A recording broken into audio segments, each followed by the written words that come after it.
taking some of the questions, but I'm looking forward to learning a few new about the educational efforts that you are proposing to European athletics, and I'll let you introduce the project and take it from there. Thank you. All right, everyone, thank you so much for joining us this afternoon.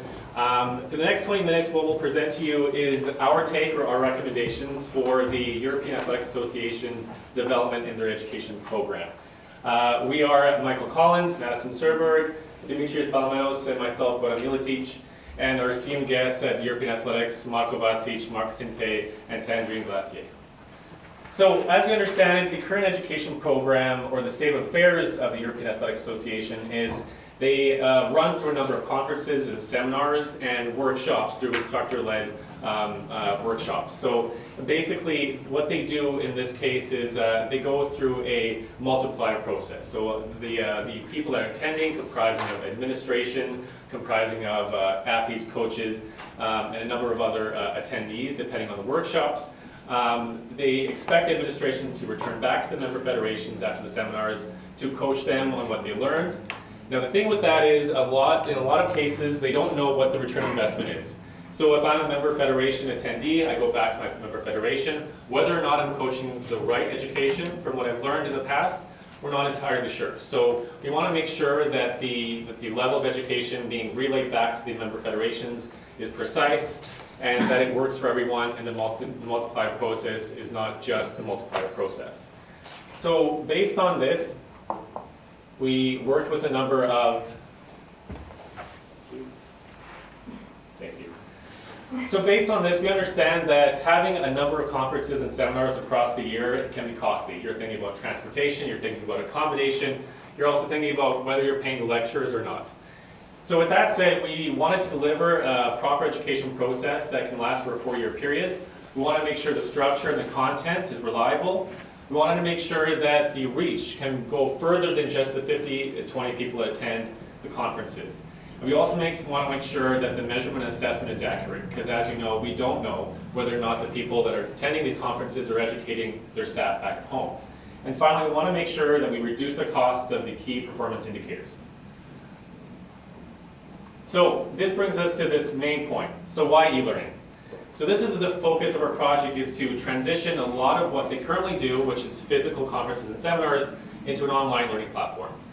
What we know about e-learning is not this Hufflepuff of cyberkinetic networks and the cloud resources, but it's a sturdy platform that enables everyone to log on at any kind of accessible point. It could be an athlete while they're training, it could be a coach while they're training the athlete. It's easily accessible, and as we understand it, almost 40 to 60% of workload is reduced through online learning. That's including developing storyboards, developing courses themselves, so it's a lot more simplified method and a lot more effective. So bringing that, and how do we do it? Michael will talk a little bit about our action plan. So we looked at a 7-stage process of our action plan from design through to implementation. So we've begun by talking to the client, to EA, and getting feedback from their participants about the events in their current format through a number of questionnaires. We then moved on to devising and sending out our own more tailored questionnaire to get education-specific questions.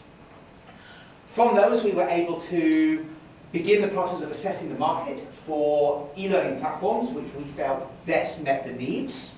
And then, once we were able to compile and merge the list together from what the participants wanted, from what the client had requested, and what we from our education experience had, we were able to formulate a more appropriate list of potential e-learning platforms. Moving on from this, we felt it was important to develop a sample lesson so we could really try and test what the platform could offer and how it could promote the material. Once we'd done that, we then looked at the events which EA currently hosts, all 15 of them, and looked at which we could and which we should not move into an e-learning format. And then we finished off by narrowing the process down into 2 possible platforms which we're proposing to European athletics. So, looking at the first of these stages was what EA had already had in terms of information. So these are the questionnaires that EA had submitted to their participants. Now generally what we found was that the Events were viewed generally positively, but there were 2 or 3 areas that we really felt e-learning can enhance the quality of this. Firstly was the timings, the fact that these events are taking 3-4 days out of people's lives, they're leaving their families, they're leaving their jobs, whereas an e-learning platform can be in my hand, on my computer, I haven't got to leave home, I haven't got to leave my job. Secondly was the quality of materials. Again, e-learning offers so many ways of enhancing the quality of learning that both of these were areas where we really felt that our platform can add value to the process. The second stage of this was our questionnaire, which my colleague Dimitros is going to talk you through. So, the second step of our action plan included our own questionnaires, in which we had more than 50% of response, and the fact that the questionnaires were appropriately designed contributed to that as well. If we see the first 5 pie charts, we can see quite high numbers, and that is really positive.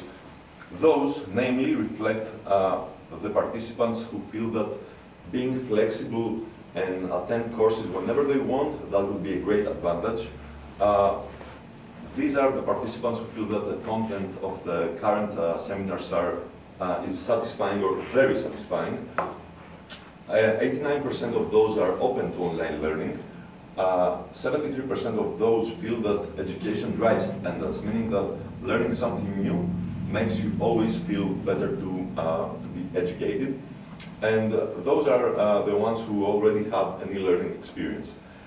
However, here we have 46% of participants who do these seminars, who attend these seminars because they want to benefit their own lives. And that's a bit negative because the rest, 54%, do not do what they were supposed to. They do not act as multipliers. And here we've got a small prejudice, it's our concern, which reflects the percentage of those who feel that e-learning is not the best way of learning. It's not such a good way of learning. We will address this a bit later on. Our team had the opportunity to attend 2 basic conferences. The one in Berlin, which was the communication managers system, and in Minsk, the CEO conference. We had the opportunity to observe the conferences. We were there as participants. We interacted with people. We took notes. We conducted semi-structured interviews with attendees. And what we got from there, especially from Berlin, is that these people rate quality over quantity. They feel that young athletes should be more engaged. They feel that there should be more focus on social networking, and that there should be best practices, sharing of best practices. And on top of that, the fact that there should be a main platform that conveys this uniform message. As a third step from Minsk, we got that they want to embrace change. They like the idea of e-learning, but that key word of learning, actually they don't like it so much. They don't feel like being students again. So that led us to use this platform for promoting and maintaining sharing of best practices rather than educating them. We had the opportunity also to assess the structure of the events, meaning that we were able to understand which of these events should remain with physical attendance, which of them would turn to complete online format, and which of them would be blended,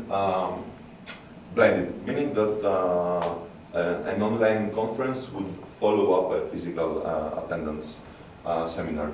And finally, we had the opportunity to assess the content of each event by prioritizing and setting the objectives of the content. In the beginning of our project, we had 5 fundamental requirements from the side of European Athletics. They wanted the platform to have big range of content, meaning that the participants would have in their hands all kinds of information, either in all ways, as far as recordings are concerned, like videos, for example, or pure content. Then they needed the platform to be intuitive, meaning that this kind of information should be simple, concise, and easy to understand. Then it comes to accessibility, meaning from the one side that this platform should be accessible from either a laptop or a mobile phone or a tablet, and of course being easy to use, meaning that the logging in should be easy without technical support. Finally, they wanted the platform to engage participants either through gamification or through the using of other tools, and of course this leading to the sharing of this knowledge and best practices. What were our own requirements now as a team from our own research? The first two, the ease of use and range of content, are similar to the requirements that European athletics had. Then we felt that the content should be valid, meaning that it had to be genuine, it had not to be too theoretical, and be easy to be applied. Face validity, meaning that the platform should look familiar, a platform that everyone would be happy to be there every day, and easy to use, of course. Apart from the fact, even if we wanted it to be accessible, but we wanted also to have a very strong support system, both from the back-end use and from the front-end use, so that we eliminate every kind of prejudice, meaning that if something is very difficult to access, then we quit it. And finally, year-round access, meaning that the content should be there all year long for everybody to access it whenever he wanted. Now, to continue, Goran will take you through our client's input on eLearning. Okay, so in order for a lot of these conceptual tools to be usable, the client looked at what are the actual tools that need to be there in order for all this to happen. So we talked about back-end usability, and we said that the users need to be able to feel comfortable and be able to use the functionalities easily, and it's just as important for the administration. Because in a lot of cases, you're going to have a lot of information, a lot of education you need to do in a quick moment. So the back end for the administration needs to be very easy to use. Content translation, a big piece. A continent of 50 countries, there's going to be a lot of languages. So although the technology currently doesn't have something that translates the content exactly, the interface can be translatable over 40 languages depending on the platform chosen. Video embedding, very important because of a lot of instructor-led seminars. There's going to be a lot of information and video embedding that needs to be uploaded onto the actual platform.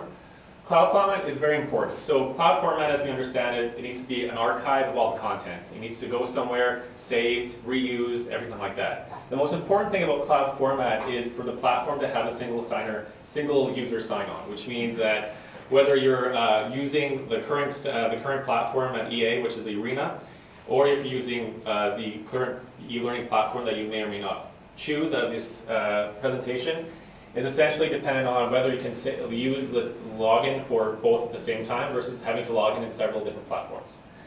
The other important thing is 24/7 support. In order for this transition to go smoothly, there needs to be tech support available at all times. Meaning that if you're stuck in the morning or if you're stuck in something in the late afternoon, there needs to be 24/7 support from the platform themselves. And really important is a pay-per-course or similar system. So here what we're talking is a payment model. What kind of payment model is going to be the most accessible? Which one makes the most sense? If you're only having 500 users, does it make more sense to go pay per user, or does it make more sense to go pay per course? So we did some hunting around and we looked for best practices. We looked at a number of other federations, associations. One that really stood out was Athletics Australia. And the real important thing about Athletics Australia was it pointed out something that was very valid. So we have something here called certification on completion, which means that when you have attendees, administration attending these seminars, we don't know in a lot of cases, maybe they're not educated well enough to attend the conference. So how can you validate that? You can have a pre-certification course or some kind of prerequisite, which a lot of these associations have. So based on a lot of these best practices, plus the functions that we're looking at, we narrowed down to 5 main companies or platforms. We looked at Dashabo, SkyPrep, Loop, YSTL, and Saba. Although a lot of these won't seem familiar to you, they are among the top 20 in the world that are used across a number of associations and companies in the world. So one of the first things that we started crossing off was the ones that were located in different parts of the world. 24/7 support can't happen if the company is based out of North America, and you can't work with the 8-hour zone difference. So looking at these, we did a lot of demonstrations, we did a lot of sit-in conference calls, and we worked a lot with our tools and developed small little courses to see whether or not they were applicable and whether or not they could be functional for the European Athletics Association. With that said, we narrowed down to our top 2 choices. So we have Loop and Saba. Keeping in mind, these main 2 platforms are completely different sides of the spectrum. Loop is probably the most simplistic method of uploading content.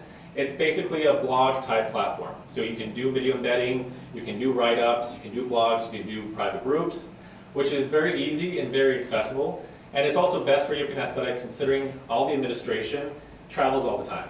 They travel up to 90 days of the year or even more in some cases. So having a blog type platform would make a lot of sense. Now keeping in mind that there's not as many functions, so that brings us to Saba, which is on the other side of the spectrum. Saba is probably one of the most complex, most, in some cases, intimidating platforms, but they do have the best transition agile function that enables almost a 3-month process for the platform to help the administration upload the content, make sure they know how to use all the functions, and use them for as long as they need it. So Saba, although it does have a pay-per-course model, it does have content translation, face validity, content validity is also all there. And all these main 2 were simply presented to us through a number of conference calls and a demonstration to EA to make sure that they feel comfortable with this platform as well. So next to talk a little bit about the events, Michael. So once we'd made the choice of the 2 best platforms, our next action was to make decisions on which events we were going to propose to move either wholly or partially online. In order to do that, there are a number of criteria we considered. Initially, the number and type of participants, how many people were actually attending these events, whether they were internal or external, whether they were associated, affiliated with any other event, whether they were combined with any athletic needs or any other third party becoming involved. What the client-specific requirements were. For political and historical reasons, there were some events they just wanted to keep in their current physical structure. We looked at whether we needed a practical element, hence the requirement for there to be potentially the event that stayed in its current format, how easy it was to convert online, the geographical location, I think there were some that it just made more sense to keep where they were, and the frequency of content update. Obviously with certain things, with certain topics, one of the wonderful things about eLearning platform is that it's highly adaptive and responsive. So if we needed to change content on medical events or technical rules, eLearning screams out as the best option for that. So what did we come up with? Primarily we wanted to try and move as much as was justifiably possible to online or at least partially online. As a result, we ended up only keeping 3 events in their current format. We proposed a significant number of events to be moved entirely online. There was no reason for any practical hands-on component. And then the remaining events that were going to be taking more of a blended learning format, there was either a practical component or the option of merging it with another physical event such as an athletics meet or other reason.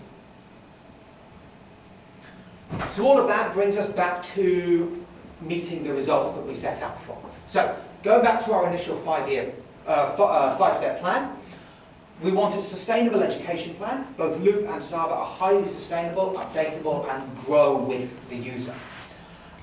We needed to enhance the structure of the education content. They both do. We know that online e-learning works. Both platforms offer that ability. They both offer the ability to increase the reach, significant key requirement from the client here. Making measurement feasible and accessible, and reducing the cost of the KPIs. Analytics software built into both platforms enable that to be done quickly, easily, and highly effectively.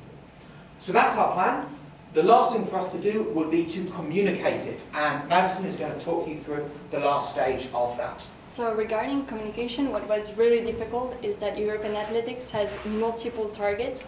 So the education programs that they have is targeting kids, medical teams, athletes, coaches, MF managers from all around Europe.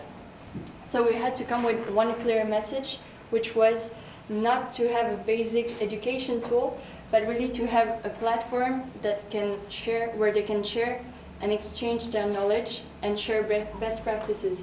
So Loop or Saba will both help MFs to educate their stakeholders, but also to share and exchange between their stakeholders and to build on the strong network that European Athletics has. So regarding the implementation plan, we think that the best idea is to launch it via video conference, having this idea of moving online as well, and to have one representative per member federation as required, to have the help of James Milligan, which is the head of communication, to really feel that the entire European Athletics and all departments are involved in this global project. And then e-learning team, meaning that one person in each member federation will be the representative of this education and e-learning system. So they will be trained first daily and weekly with daily support, and then have monthly touch base. So they will share between them and European Athletics their success, their issues, what they can improve, and of course leverage on events where they all attend. So having this in mind, what we really want you to keep in mind is that transition period is going to be key. So the more MF and European Athletics will put investment in the transition period and support at the beginning, the more the participation and acceptance will get bigger.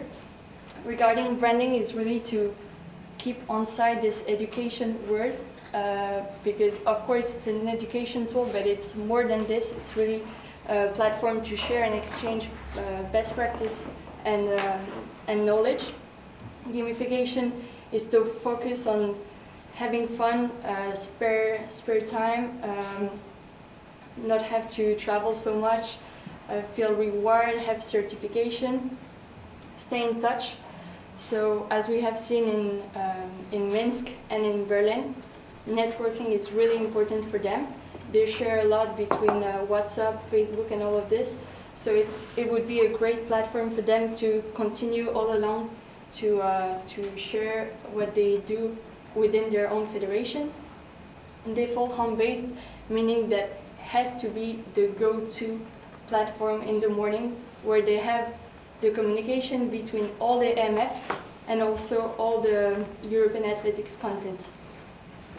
So both platform Loop and Saba would be a great tool to reinforce the education program of European Athletics for next years. Thank you.